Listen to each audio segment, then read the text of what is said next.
बच्चों आज के इस वीडियो में हम करने वाले हैं कंपेयरिंग क्वांटिटीज चैप्टर का लास्ट एक्सरसाइज एक्सरसाइज 7.3।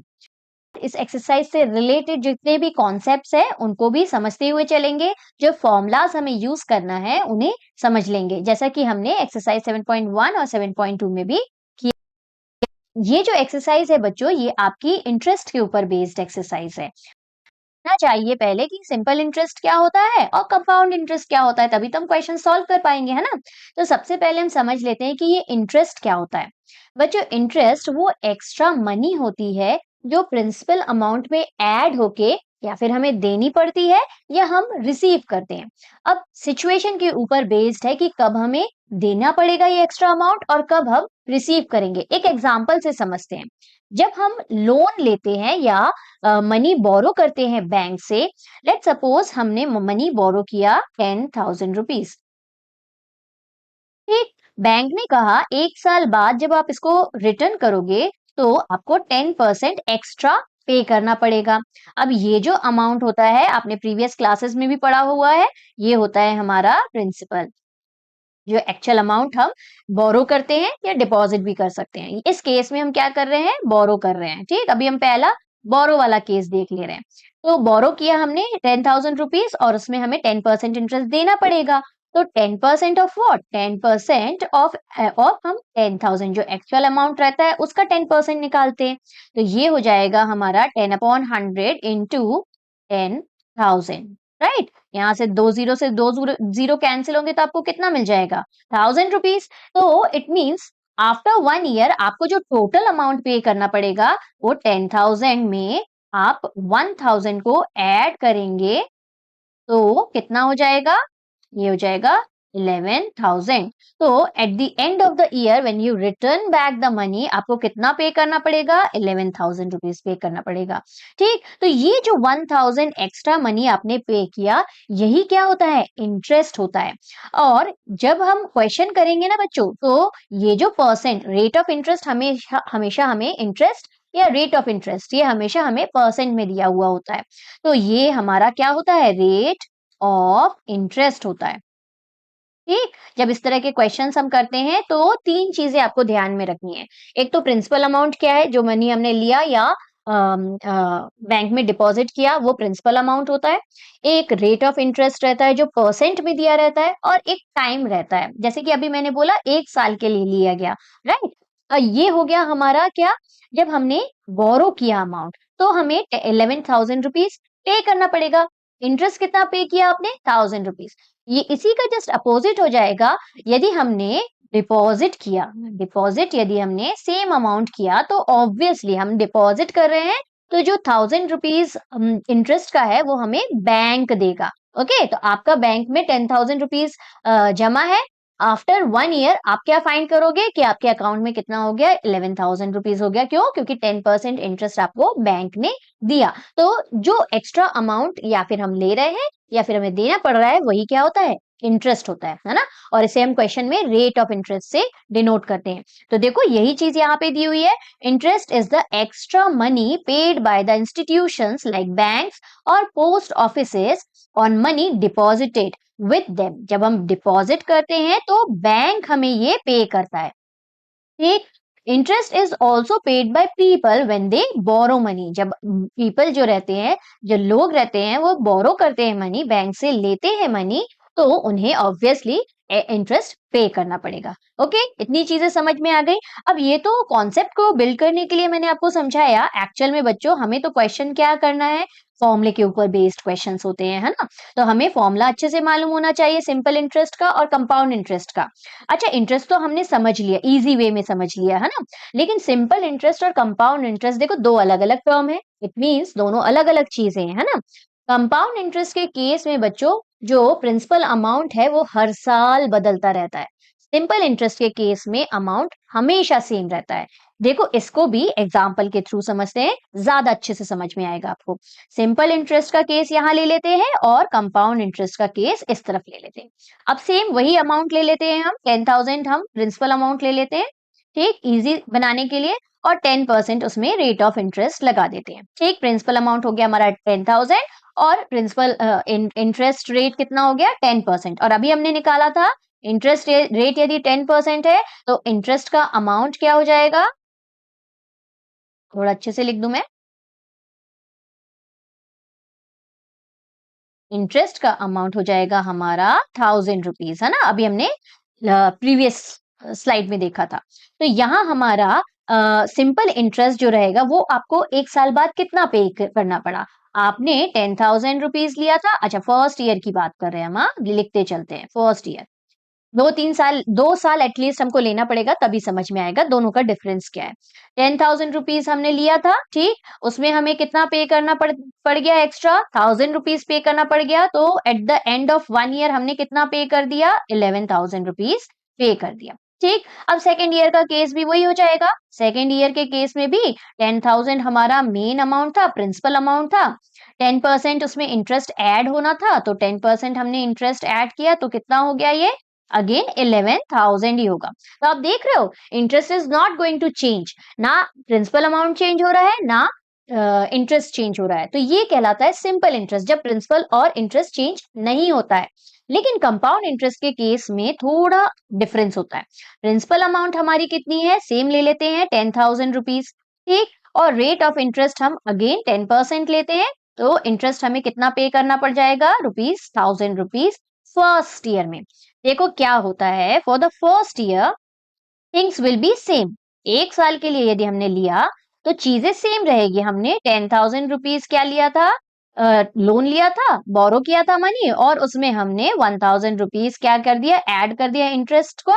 तो eight the end of 1 year यदि हमने उसको पे बैक किया तो हमें 11,000 पे करना पड़ जाएगा, ठीक। लेकिन सेकेंड ईयर के केस में बच्चों कंपाउंड इंटरेस्ट यदि लग रहा है, उसमें क्वेश्चन में आपको दिया रहेगा कि सिंपल इंटरेस्ट आपको लगाना है कि कंपाउंड इंटरेस्ट लगाना है, तो उसका तो टेंशन नहीं लेना है बिल्कुल। हम कॉन्सेप्ट को समझ रहे हैं। नेक्स्ट ईयर सेकेंड ईयर में क्या हो जाएगा बच्चों, अब जो प्रिंसिपल अमाउंट है ना वो ये नया वाला हो जाएगा। जो 11,000 आप देख रहे हो, ये इस अमाउंट को हम अब as a principal amount treat करेंगे। इस केस में क्या था, हर बार प्रिंसिपल अमाउंट वही था जो हमने इनिशियली पैसा लिया था, है ना। लेकिन कंपाउंड इंटरेस्ट के केस में अमाउंट जो है वो हर बार इंटरेस्ट ऐड होके बढ़ता जाएगा। यही मैंने आपको स्टार्टिंग में बोला था। तो अब जो है हमारा नया वाला अमाउंट कितना हो गया, 11,000।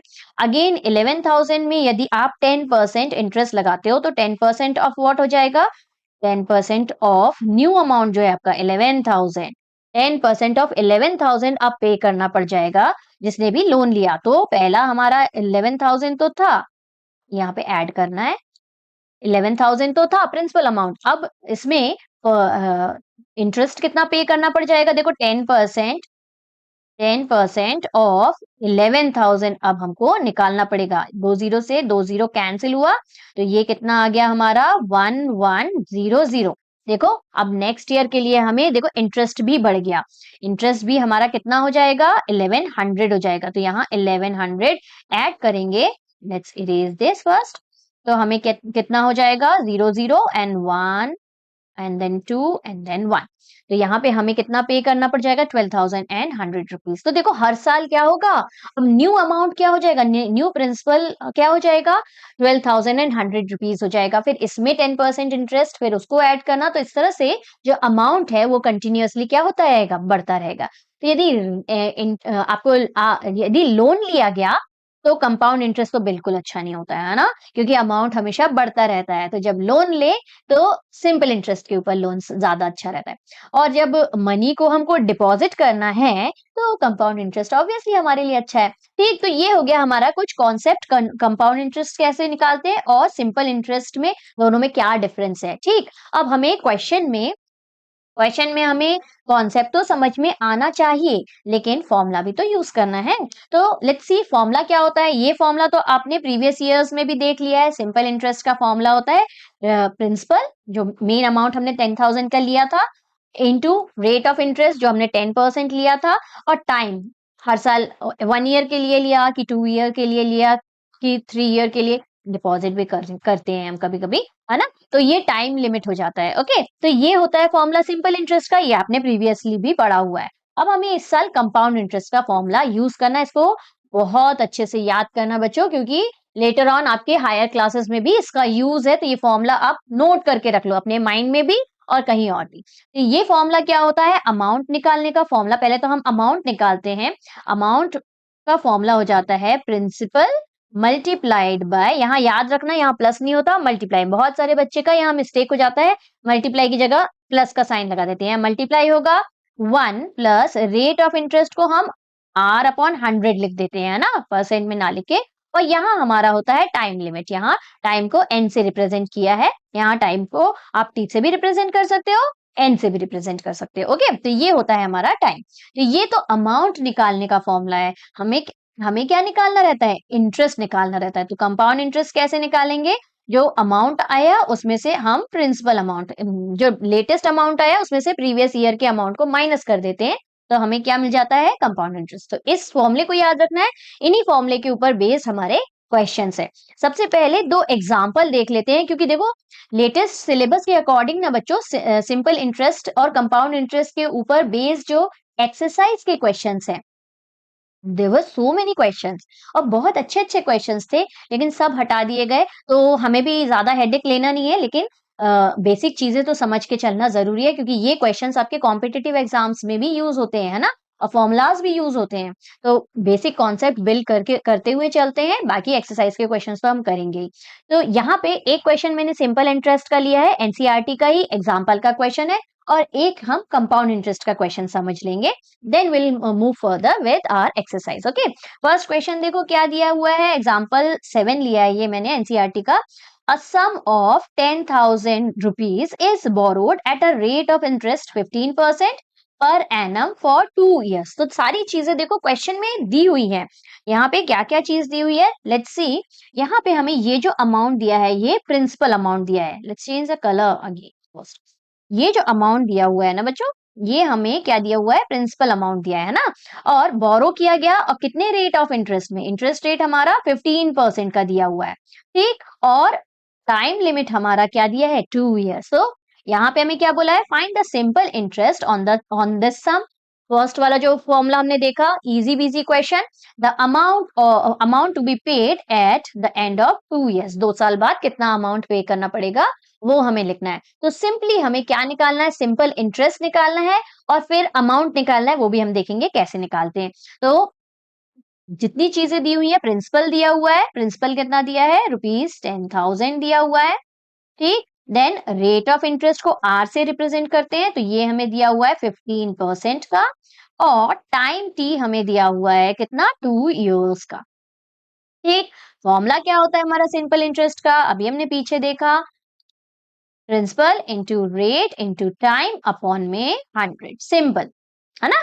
तो यहाँ पे प्रिंसिपल हमारा है 10,000 लिख दिया, मल्टीप्लाइड बाय 15% का ये जो 100 है, परसेंट का ये जो 100 है, ऑलरेडी हम यहाँ लिख देते हैं बच्चों। तो दोबारा आपको 15 अपॉन 100 नहीं लिखना है, you just have to write 15 year, ठीक। और 2 years के लिए है, तो यहाँ 2 आ जाएगा, अपॉन में 100 है। ये दोनों जीरो से दोनों जीरो कैंसिल, तो सिंपली हमें 15 2 30 होता है, तो ये लिखा 30, और ये 2 जीरो लगा देंगे, तो हो जाएगा हमारा 3000। अब ये जो अमाउंट आ रहा है, ये क्या आ रहा है, ये अपना आपका सिंपल इंटरेस्ट आ रहा है।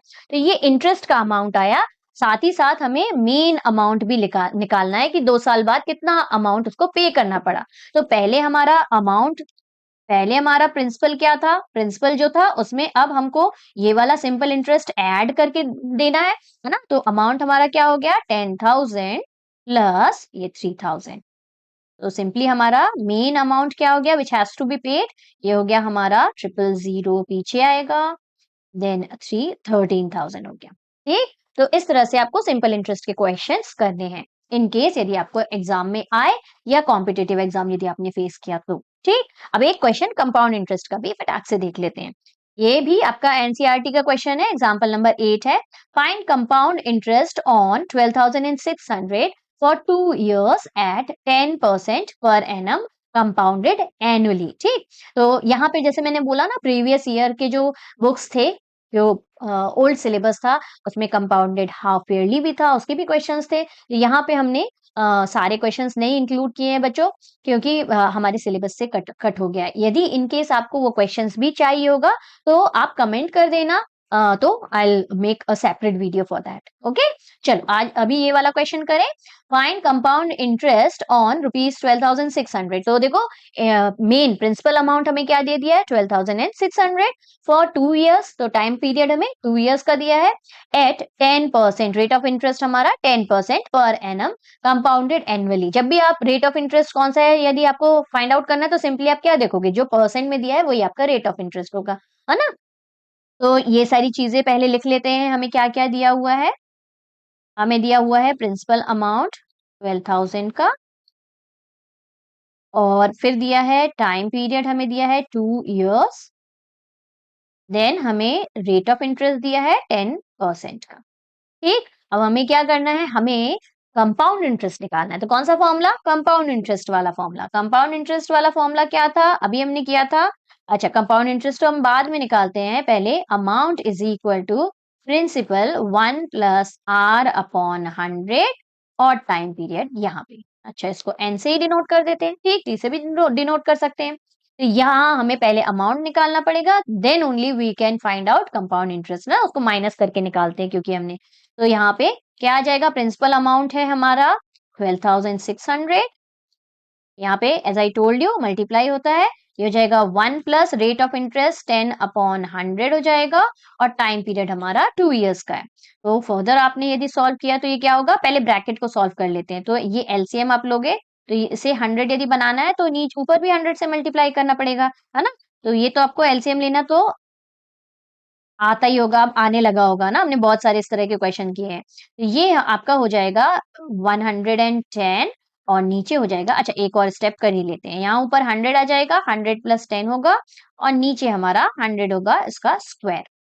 नेक्स्ट स्टेप में क्या लिखेंगे, 12,600 एज इट इज, इन दोनों को ऐड किया तो क्या हो जाएगा 110/100, और इसको square, square means what, 2 times multiply हो जाएगा यही। तो 12,600 मल्टीप्लाइड बाय 110/100 मल्टीप्लाइड बाय 110/100। तो देखो जीरोस कैंसिल कर देते, ये 2 जीरो से ये 2 जीरो कैंसिल हो गया, एक जीरो यहाँ से, एक जीरो यहाँ से, 2 जीरो कैंसिल किए तो नीचे वाले भी 2 जीरो कैंसिल हो गए। ठीक, बचा क्या क्या, यहाँ पे लिखे, यहाँ पे बचा 126 और मल्टीप्लाइड बाय 11 मल्टीप्लाइड बाय 11। अब आपको 11 का स्क्वायर यदि मालूम है तो प्रीवियस चैप्टर में हमने किया था, 11 का स्क्वायर होता है 121। तो आप एक बार में लिख दोगे। तो यहाँ पे 126 को 121 से मल्टीप्लाई करते हैं, 6 2 1 आ जाएगा, 6 2 12, 4 5, और ये 2 यहाँ से अगेन 1, सॉरी 6 आएगा यहाँ पे ना, 1 6 6, 1 2 2, 1 1 1। तो ये हो जाएगा 6 4, यहाँ हो जाएगा हमारा 12 का 2, 1 कैरी, 5 1। तो हमारा फाइनल अमाउंट क्या आ गया, ये आ गया हमारा 15,246 रुपीस। इसको इरेज कर देते हैं।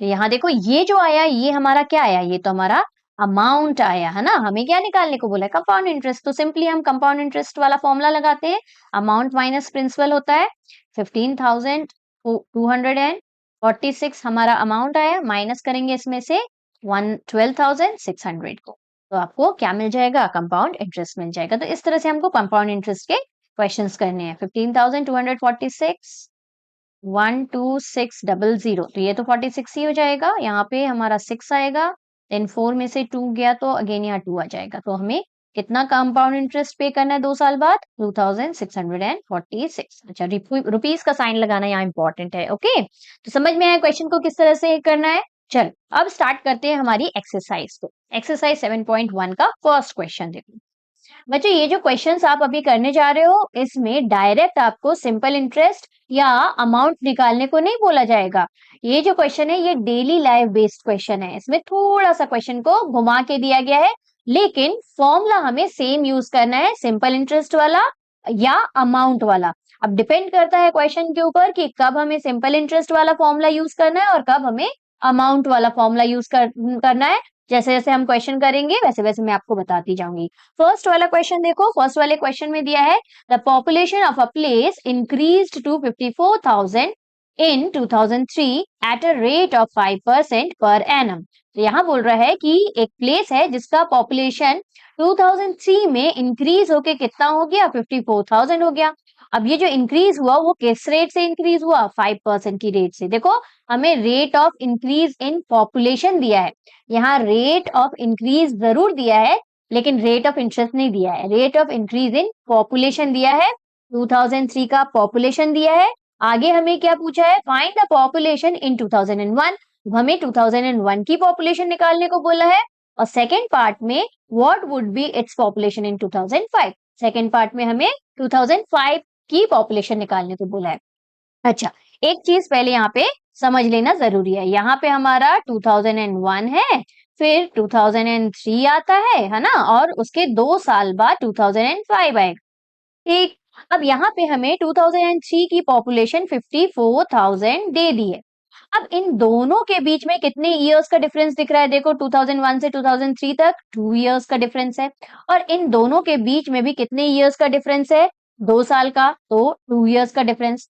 बच्चों जब भी मोर देन 1 इयर्स का डिफरेंस रहे और हमें कोई भी पॉपुलेशन निकालने को बोला जाए तो हम कौन सा फॉर्मूला यूज करेंगे, अमाउंट वाला फॉर्मूला यूज करेंगे। कौन सा वाला, amount will be equal to principal 1 plus rate upon 100 और यहाँ पे टाइम, ये वाला फॉर्मूला यूज करना है। ओके, सिंपल इंटरेस्ट वाला फॉर्मूला हम तभी यूज करेंगे जब हमें 1 ईयर के लिए कुछ निकालने को बोला जाएगा। आफ्टर 1 ईयर यदि हमने प्रिंसिपल निकालना है तो हम सिंपल इंटरेस्ट वाला फॉर्मूला यूज करेंगे। यहाँ देखो 2 ईयर्स का डिफरेंस है तो हमें ये वाला फॉर्मूला यूज करना है, पहली बात। अब यहाँ ध्यान से देखो, हमें 2001 का पॉपुलेशन निकालना है ना। तो लेट सपोज इसे यदि हमने x लेट कर लिया, let the population of 2001 be x। तो अब ध्यान से देखो, ये जो 54,000 है ये हम अमाउंट की जगह लिखेंगे।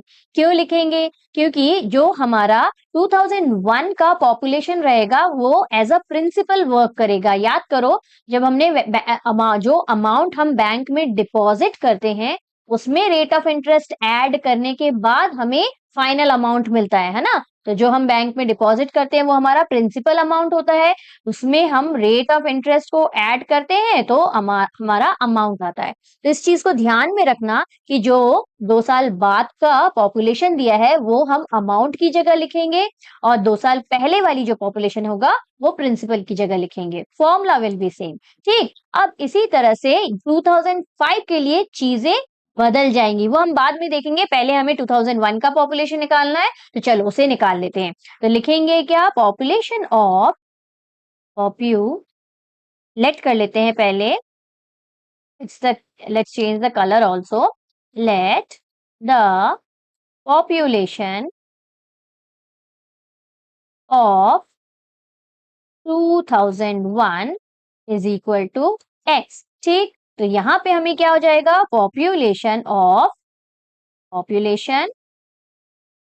2003 will be equal to, amount की जगह हमें 2003 की पॉपुलेशन लिखनी है, will be equal to population of 2001। यहाँ प्रिंसिपल की जगह पे हमें पॉपुलेशन ऑफ 2001 लिखना है और 1 plus rate of increase in population हमारा 5% का है तो 5/100।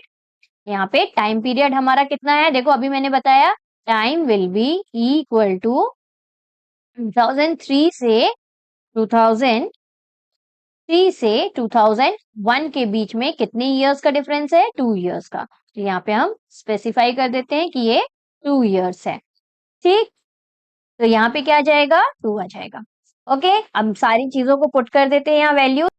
2003 की पॉपुलेशन हमें कितनी है, 54,000 इज इक्वल टू 2001 की पॉपुलेशन को हमने x लेट किया तो x लिख देते हैं, ये हो जाएगा हमारा 100 प्लस 5/100, एलसीएम लिया है यहाँ पे, ये स्क्वायर। देन क्या हो जाएगा, बस सॉल्व करना बचा हुआ है ना। ये 54,000 यहाँ x इंटू 105/100 का स्क्वायर, तो इसको हम 2 टाइम्स लिख सकते हैं ना, 105/100 2 टाइम्स लिख दिया। ठीक, क्योंकि यहाँ पे स्क्वायर है ना।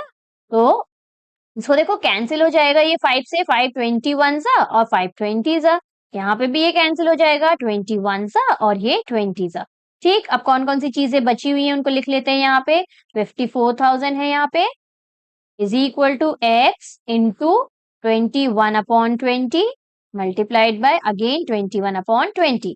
अब देखो मैंने प्रीवियस क्लासेस में भी आपको बताया है कि जब भी हम फ्रैक्शन वाले नंबर्स को इक्वल्स टू के दूसरी तरफ ट्रांसपोज करते हैं तो नीचे वाला जो टर्म है वो ऊपर आ जाता है और ऊपर वाला न्यूमरेटर जो है वो नीचे आ जाता है डिनोमिनेटर में। तो इसको भी वैसे ही ट्रांसपोज करना है। यहाँ 54,000 लिखा हुआ है, 54,000 लिखा हमने, मल्टीप्लाइड बाय ऊपर भी 20 और एक और 20, दोनों 20 ऊपर आ जाएंगे और नीचे चला जाएगा हमारा 21 into 21। This will be equal to X. अब कैंसिल आउट करके देखते हैं, ये देखो 3 से जा रहा है, 3 7 जा 21, यहाँ पे भी 3 1 जा 3, 3 8 जा 24 और 000। अगेन देखो 3 6 जा 18 होता है तो ये भी 3 से कैंसिल हो जाएगा, यहाँ 6000 आ गया और यहाँ पे अगेन 7 आ गया। अब जितनी चीजें बची हुई है उनको मल्टीप्लाई कर लेते हैं, 6 2 जा 12, 12 2 जा 24 और कितने जीरोस हैं 1 2 3, यहाँ पे देखो 3 जीरो है और यहाँ पे 2 जीरो है तो टोटल मिला के 5 जीरोस है ना। तो 1 2 3 4 5 और नीचे 7 7 जा 49 इज इक्वल टू एक्स। अब क्या करेंगे, इन दोनों को डिवाइड आप करोगे तो आपको क्या वैल्यू मिल जाएगी, 48,979.59। इसको डिवाइड करके देखना तो आपको ये नंबर मिल जाएगा। तो ये x क्या आया, x हमने क्या लेट किया था, पॉपुलेशन ऑफ 2001। तो यहाँ पे पॉपुलेशन ऑफ, आंसर में क्या लिख दोगे, द पॉपुलेशन ऑफ 2001 इज यहाँ पे 48,979.59। ठीक, इस तरह से फर्स्ट वाले का आंसर आ जाएगा। अब चलो सेकंड वाले का आंसर देखते हैं, सेकंड वाले का कैसे करना है पहले वो देख लेते हैं। What would be its population in 2005, 2005 में पॉपुलेशन क्या हो जाएगी। अब यहाँ ध्यान से देखो 2003 की हमारे पास पॉपुलेशन 54,000 है और हमें 2 साल बाद 2005 की पॉपुलेशन अब निकालने को बोला है। तब ध्यान से देखो यहाँ रेट ऑफ इंटरेस्ट तो ऐड हुआ नहीं है तो ये हो जाएगा हमारा प्रिंसिपल पॉपुलेशन और यहाँ जो पॉपुलेशन निकलेगा वो 2 साल बाद की पॉपुलेशन रहेगी। ये हमारा अमाउंट की जगह पे जो पॉपुलेशन निकलती है वो होगा। ठीक, समझ में आया। तो यहाँ पे प्रिंसिपल की जगह आप क्या पुट करोगे, फॉर्मूला अगेन वही सेम रहेगा। यहाँ पे प्रिंसिपल की जगह हम 54,000 पुट करेंगे ना कि अमाउंट की जगह। ठीक, तो यहाँ पे हम लिखेंगे कैसे, हम अमाउंट और प्रिंसिपल तो नहीं लिखते हैं है ना। तो यहाँ पे हम लिखते क्या है, population of 2005 will be equal to population of 2003। मैंने शॉर्टकट में लिख दिया। ठीक, अब पूरा लिख लेना। फिर 1 प्लस रेट ऑफ इंटरेस्ट तो सेम ही है, 5% की रेट ऑफ इंटरेस्ट बोल दिया ना, rate of increase in population तो सेम है 5%, तो यहाँ पे भी 5/100 ही आएगा।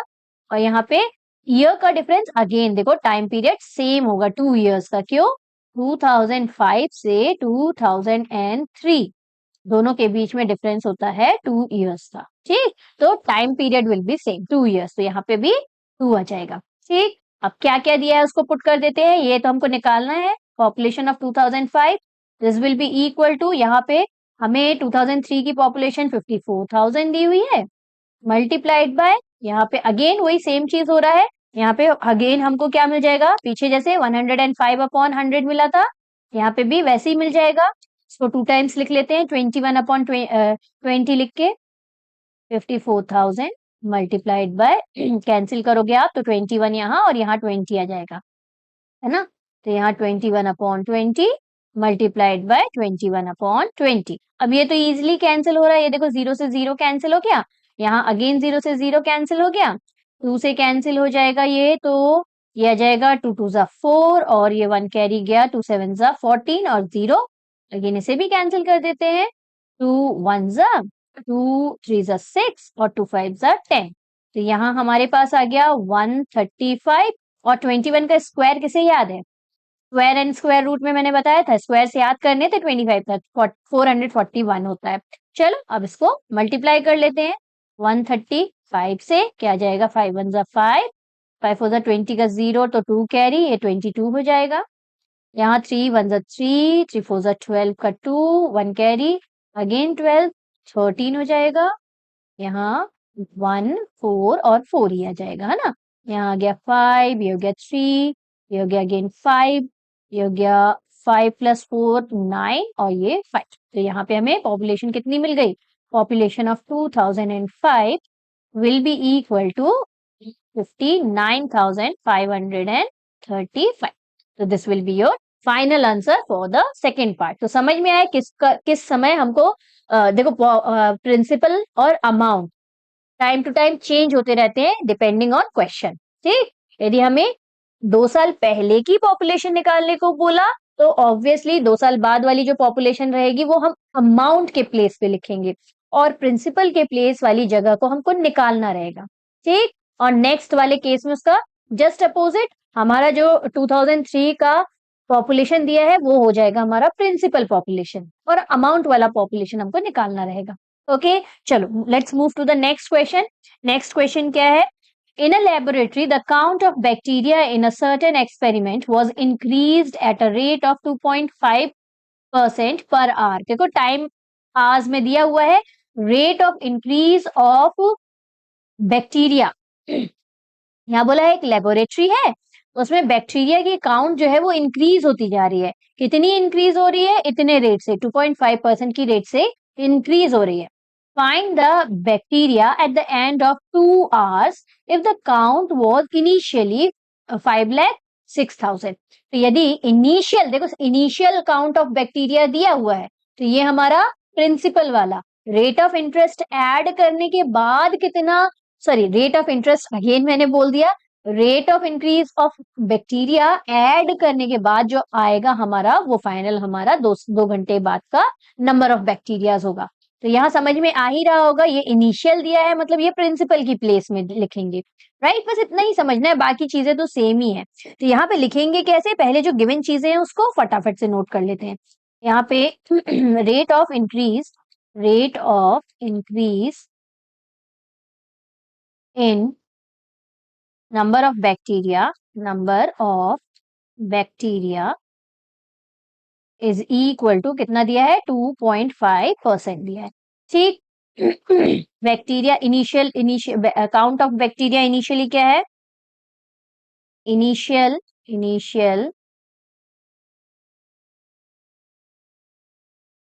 काउंट ऑफ बैक्टीरिया,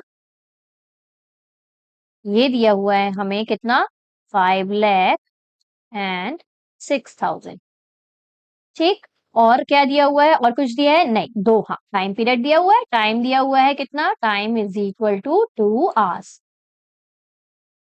ठीक, तो सेम वही फॉर्मूला लगाना है, कौन सा वाला? Amount is equal to principal 1 plus rate upon 100, और यहाँ पे टाइम होता है, लेकिन ये फॉर्मूला यूज करना है, लेकिन लिखने का तरीका थोड़ा सा अलग होगा। क्या? अमाउंट की जगह हम अमाउंट नहीं लिखेंगे, क्या लिखेंगे?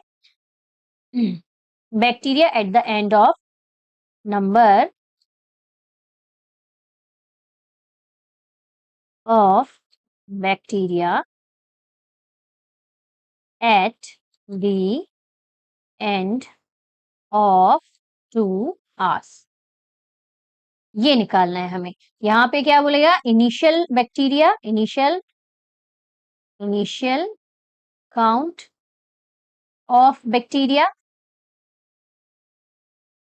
ठीक, फिर यहाँ तो हमें 1 plus rate of interest 2.5 upon 100 ही हो जाएगा।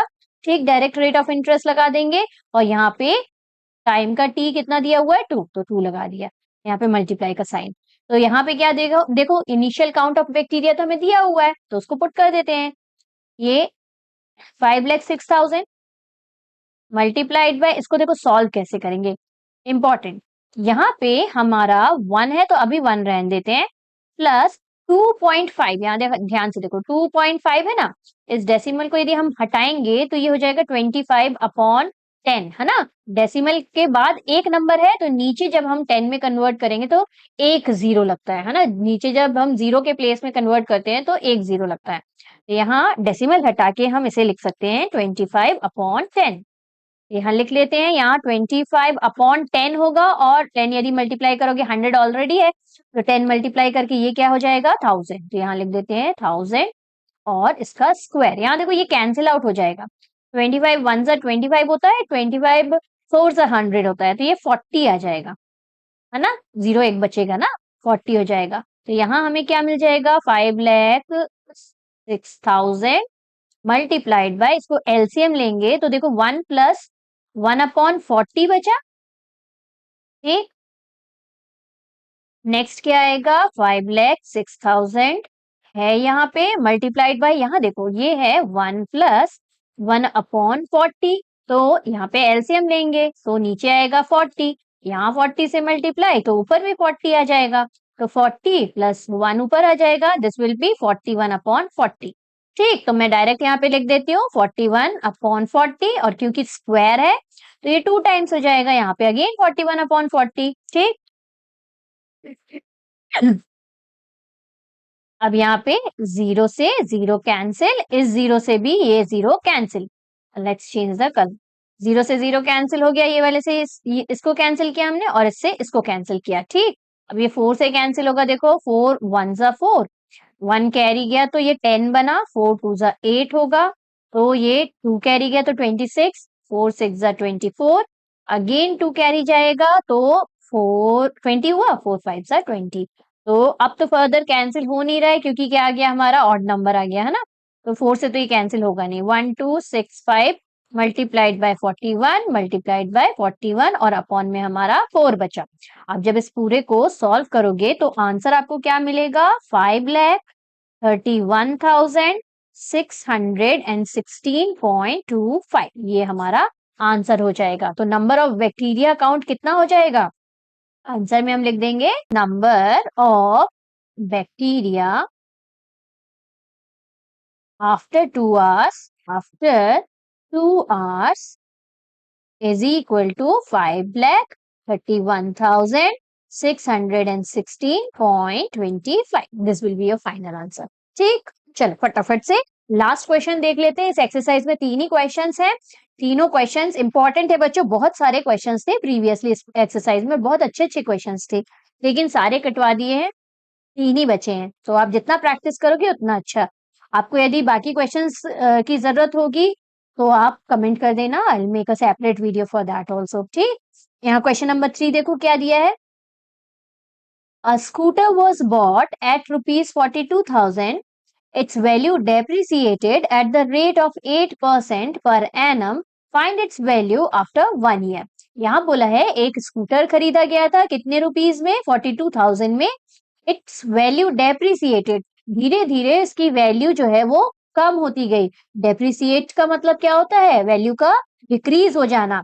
किस रेट से डिक्रीज हुई, 8% की रेट से डिक्रीज होती गई। Rate of decrease of value दिया हुआ है हमें, find its value after 1 year. देखो इसमें 1 साल के बाद उसकी क्या वैल्यू है ये फाइंड आउट करने को बोला है, तो 1 साल के बाद, इट मींस यहाँ पे हम यूज कर सकते हैं सिंपल इंटरेस्ट वाला फॉर्मूला, लेकिन हमारा सिंपल इंटरेस्ट नहीं निकलेगा, यहाँ तो हमें डेप्रिसिएशन का रेट निकलेगा। क्यों, क्योंकि हमें स्कूटर का केस दिया हुआ है ना, तो यहाँ पे हमें रेट ऑफ डेप्रिसिएशन या decrease in the value of scooter मिलेगा। ठीक, तो हमें लिखने का तरीका अलग रहेगा, फॉर्मूला विल बी सेम। कौन सा फॉर्मूला, सिंपल इंटरेस्ट वाला जो फॉर्मूला था, SI is equal to P into R into T on 100, बस ये वाला फॉर्मूला यूज करना है। ठीक, लेकिन लिखने का तरीका थोड़ा अलग होगा। क्या लिखेंगे, देखो यहाँ लिखेंगे रेट ऑफ स्कूटर या value of scooter, value of scooter is equal to दिया हुआ है 42,000, ये हो जाएगा हमारा प्रिंसिपल अमाउंट। ठीक, और rate of decrease, rate of decrease in value ये दिया हुआ है हमें 8%। ठीक, और देखो टाइम पीरियड कितना दिया है, time is given, time is equal to 1 year. तो सारी चीजें दी हुई है, निकाल लेते हैं फटाफट। Decrease in the value of scooter, ये कितनी मिल जाएगी हमें, P है हमारा प्रिंसिपल 42,000 इंटू रेट है हमारा 8 और टाइम है हमारा 1 और अपॉन में हमारा 100 एज यूजुअल। ठीक, तो ये दोनों कैंसिल आउट हो जाएंगे, है ना, तो यहाँ बचा क्या 420 मल्टीप्लाइड बाय 8, इसको मल्टीप्लाई कर देते हैं। 0 8 टू 16 का 6, 1 कैरी 32 33। तो ये जो वैल्यू आ रही है ना बच्चों, ये हमारी decrease in the value of scooter है। इतना वैल्यू उसका डिक्रीज हो गया। हमें क्या निकालना है? Find its value after 1 year. जो स्कूटर की वैल्यू बची 1 साल बाद, वो निकालना है। तो वैल्यू ऑफ स्कूटर क्या हो जाएगा? Value of scooter after 1 year, ये क्या हो जाएगा? ये हो जाएगा जो उसकी एक्चुअल वैल्यू थी 42,000। 42,000 थोड़ा अच्छे से लिख दो। 42,000 में हमें क्या करना है? ये जो डेप्रिसिएशन वाली वैल्यू है, इसको सब्ट्रैक्ट कर देना है। कितना है? 3360। इसको सब्ट्रैक्ट कर देंगे तो हमें क्या मिल जाएगा? Value of scooter after 1 year मिल जाएगा। ठीक, तो चलो सब्ट्रैक्ट कर देते हैं। 42,000 में से हम सब्ट्रैक्ट करेंगे 3360 को, तो 0 4, यहाँ हमारा 9 में से 3 गया तो 6, यहाँ हमारा 11 में से 3 जाएगा तो 4 5 6 7 8 9 10 11, 8 आएगा, है ना।